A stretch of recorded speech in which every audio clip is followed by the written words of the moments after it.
Uma menina de 15 anos foi até um colega de classe para pegar um livro didático e desapareceu sem deixar rastro. A polícia iniciou uma investigação em larga escala que levou a uma descoberta bastante assustadora e inesperada. Alissa Otremba, nascida em 16 de maio de 1996 em Fort Worth, Texas, viveu uma vida marcada pela constante mudança devido à carreira militar de seu pai. Ao longo de sua vida, Alissa já havia chamado 5 estados diferentes e até países estrangeiros de lar, como Alemanha e Reino Unido. Apesar das constantes mudanças, seus pais tiveram mais 2 filhas. Alissa era uma irmã mais velha dedicada, ajudando a cuidar de suas 2 irmãs mais novas, além de ser uma estudante exemplar e adaptável. Sua paixão por viajar, desenhar e nadar a tornava uma jovem vibrante e curiosa, sempre ansiosa por novas experiências. Quando a família se mudou para Las Vegas em 2011, Alissa, então com 15 anos, finalmente teve a oportunidade de frequentar uma escola presencial após um período de estudo em casa. No entanto, em um fatídico dia de setembro, o cotidiano tranquilo da família Otremba foi interrompido. Após participar de uma atividade escolar, Alissa planejava rapidamente uma visita à casa de um colega para buscar um livro essencial para seus estudos. Embora inicialmente relutante, sua mãe acabou concordando em deixá-la ir sozinha, confiando na responsabilidade da filha. Alissa prometeu estar em casa até às 7 da noite. Infelizmente, essa foi a última vez que ela foi vista ou ouvida. À medida que a noite avançava e Alissa não retornava, o pânico começou a se instalar na família. Sua mãe, ocupada com o trabalho, tentou entrar em contato com a filha, apenas para enfrentar um silêncio ensurdecedor do outro lado da linha. Sua mãe então fez uma ligação para sua filha e irmã mais nova de Alissa, Megan. Ela revelou que Alissa ainda não havia voltado para casa, aumentando ainda mais a ansiedade da família. Desesperada por respostas, a mãe de Alissa começou a contatar todos os conhecidos da filha, mas nenhum deles tinha pista sobre seu paradeiro. A situação atingiu um ponto crítico quando o colega de classe chamado Cody, ao qual Alissa pretendia visitar naquela noite, falou que não havia visto Alissa no local onde o encontro planejado, deixando a mãe ainda mais alarmada. Com a preocupação crescendo a cada minuto que passava, a família decidiu recorrer à tecnologia, tentando rastrear o iPhone de Alissa por meio de um aplicativo, apenas para descobrir que o aparelho estava desligado. Sem mais opções, e já tarde da noite, a mãe tomou a difícil decisão de chamar a polícia. Os oficiais chegaram prontamente e, após interrogar a família, deram início a uma busca frenética pela adolescente desaparecida. Enquanto isso, a mãe e as irmãs de Alissa começaram uma campanha para espalhar a notícia do desaparecimento, distribuindo panfletos com a foto da jovem. Apesar de todos os esforços, a noite passou sem sinal de Alissa. No dia seguinte, os policiais continuaram sua busca incansável. Foi então que uma ligação chocante de uma conhecida da família trouxe à tona uma descoberta terrível. Um corpo havia sido encontrado em um terreno abandonado nas proximidades. A localização do corpo, a apenas 90 metros da casa de Alissa, deixou todos em choque. Embora os detalhes fossem escassos e o corpo estivesse terrivelmente queimado, os especialistas conseguiram determinar que a vítima era uma jovem entre 13 e 18 anos. A confirmação só veio quando a mãe de Alissa providenciou seu prontuário dentário, confirmando os piores medos da família: o corpo era o de Alissa. O mistério em torno de seu desaparecimento havia se transformado em uma tragédia indescritível, deixando uma comunidade inteira em luto e com medo de saírem de casa, já que o criminoso provavelmente era um local e poderia atacar novamente. Tudo piorou quando a polícia alertou a cidade toda que o criminoso tinha tendências para assassinatos em série, assim instaurando mais medo na cidade. Ao examinar o corpo com mais detalhes, os especialistas forneceram à polícia um relatório final e aqui até mesmo detetives experientes ficaram chocados com o que fizeram com ela. Em primeiro lugar, os especialistas determinaram que a menina foi submetida a atos horríveis. Eles conseguiram extrair material biológico do criminoso, que foi enviado para o laboratório para obtenção de uma amostra de DNA. Em segundo lugar, Alissa recebeu nada menos que 80 golpes com um objeto pontiagudo. O criminoso desconhecido também tentou se livrar do corpo usando fogo, mas isso só fez com que fosse impossível identificá-la sem o prontuário dentário. O local onde seu corpo foi encontrado fica bem ao lado da estrada. No entanto, era impossível ver a garota da rua, pois o assassino a cobriu com terra e pedra. Além disso, a garota estava quase sem roupas, que nunca foram encontradas. Na cena do crime tinha apenas um tênis verde que estava a alguns metros de distância do corpo, e o smartphone da vítima também desapareceu. Assim que os detalhes desse terrível crime se tornaram conhecidos pelo público, o bairro foi tomado pelo pânico. As pessoas pararam de deixar seus filhos saírem na rua, percebendo que o assassino poderia ser alguém da comunidade local. Considerando tudo isso, os detetives estavam sob uma forte pressão. Todos queriam uma coisa: que o perigoso monstro fosse colocado atrás das grades.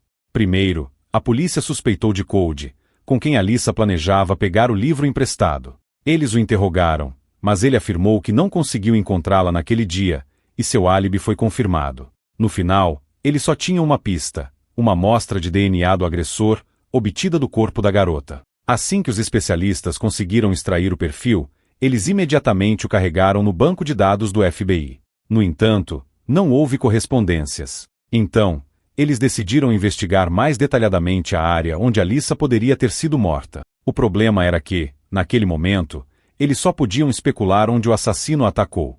Portanto, eles vasculharam cuidadosamente a área ao longo da rota, desde o terreno abandonado até sua casa, e encontraram vestígios de sangue em uma cerca nas proximidades. Os especialistas confirmaram que esse sangue pertencia a Alyssa, mas não ajudou a polícia. Enquanto isso, eles descobriram outro fato alarmante.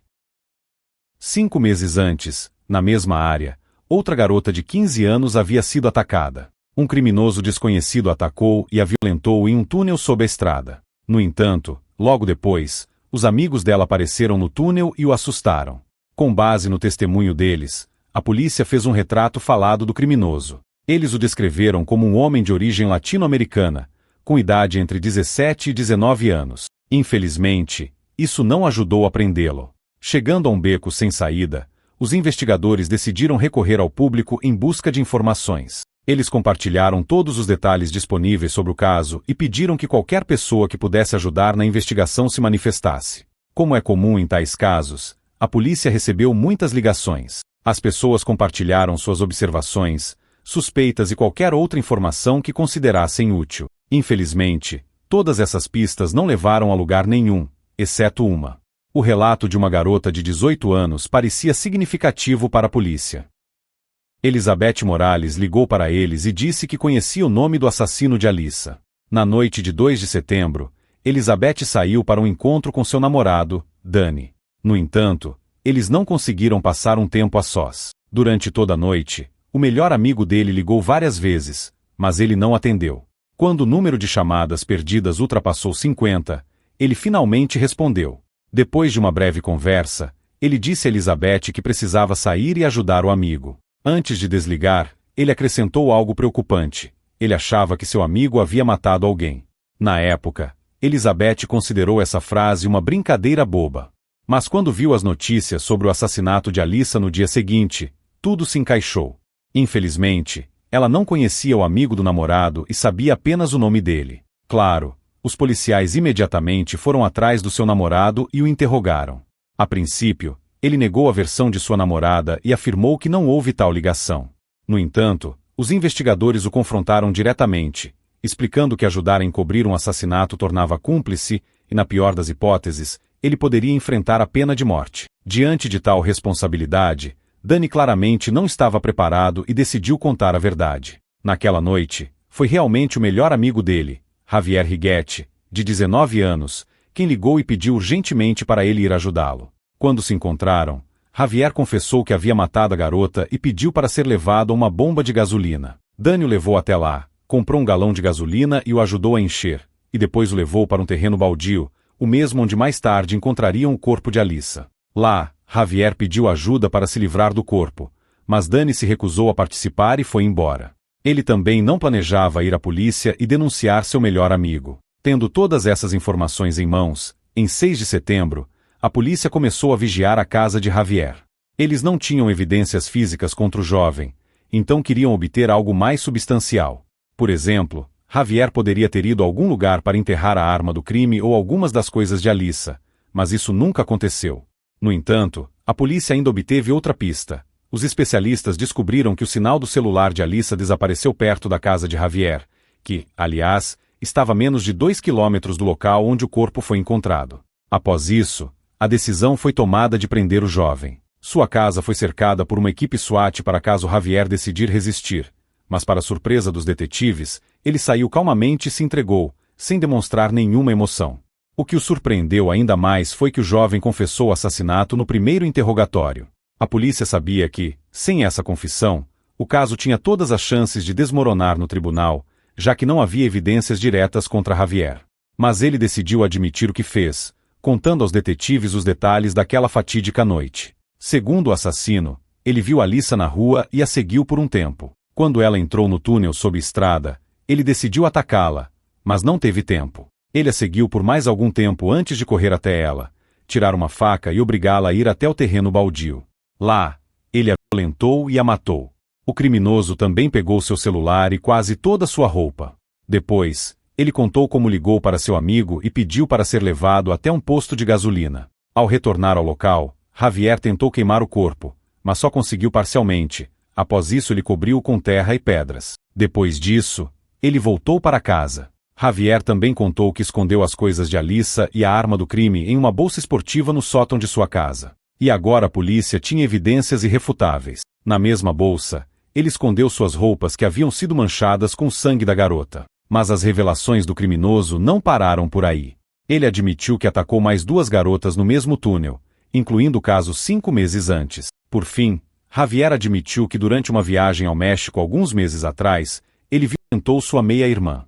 Assim, a polícia tinha evidências suficientes para mandar o perigoso criminoso para trás das grades. Além de tudo isso, eles também obtiveram imagens das câmeras naquele posto de gasolina onde Javier estava comprando gasolina. Essas imagens foram anexadas ao caso. Infelizmente, como costuma acontecer, o julgamento do maníaco se arrastou. As audiências principais do seu caso só começaram em março de 2017, quase 6 anos após sua prisão. Isso se deveu à burocracia comum e aos esforços dos advogados para atrasar o processo o máximo possível. Os advogados de Javier insistiram que ele tinha sinais de distúrbio mental desde a infância, o que causava explosões de raiva incontroláveis. Com base nisso, eles pediram que o tribunal abolisse a pena de morte em favor da prisão perpétua. No tribunal, também falaram as irmãs de Javier, que contaram que foram criadas por um pai ditador e cruel, que constantemente batia nos filhos. Elas também pediram que a pena de morte fosse abolida e limitada à prisão perpétua. Antes de anunciar a sentença, Javier fez um discurso. Ele se desculpou com a família de Alyssa e disse que lamentava o que havia feito, mas esse arrependimento não ajudou. Em 21 de março de 2017, o tribunal emitiu seu veredicto. Javier foi condenado à morte. O homem, que na época tinha 24 anos, tornou-se o criminoso mais jovem a receber tal sentença no estado de Nevada. No entanto, o sistema judicial norte-americano tem suas brechas. A execução da sentença pode ser adiada por anos, até décadas. No caso de Javier, ele ainda está na prisão, aguardando uma execução que pode nunca acontecer. As autoridades estaduais estão ativamente tentando abolir essa medida, e o assassino tem uma boa chance de escapar da morte, mas até o momento Javier está esperando por sua execução. Os pais de Alyssa continuam lutando para que a sentença seja cumprida. Eles acreditam que as autoridades não têm o direito de poupar a vida de alguém que friamente tirou a vida de sua filha. Até o momento, não se sabe se a execução acontecerá. Sentenças como essa não são cumpridas desde 2014, mas continuam sendo proferidas. Caso a sentença de morte não seja cumprida, muito provavelmente Javier passará toda sua vida atrás das grades. É digno de nota que o amigo de Javier, que lhe emprestou dinheiro para gasolina e cooperou com a investigação, não recebeu nenhuma punição. Ele não foi acusado por cooperar com a investigação, embora ele mesmo não planejasse informar a polícia sobre o ocorrido. Possivelmente, se Elizabeth não tivesse contado aos investigadores sobre o ocorrido, Javier teria evitado a punição. Nesse caso, restaria apenas uma questão de tempo até ele atacar alguém novamente.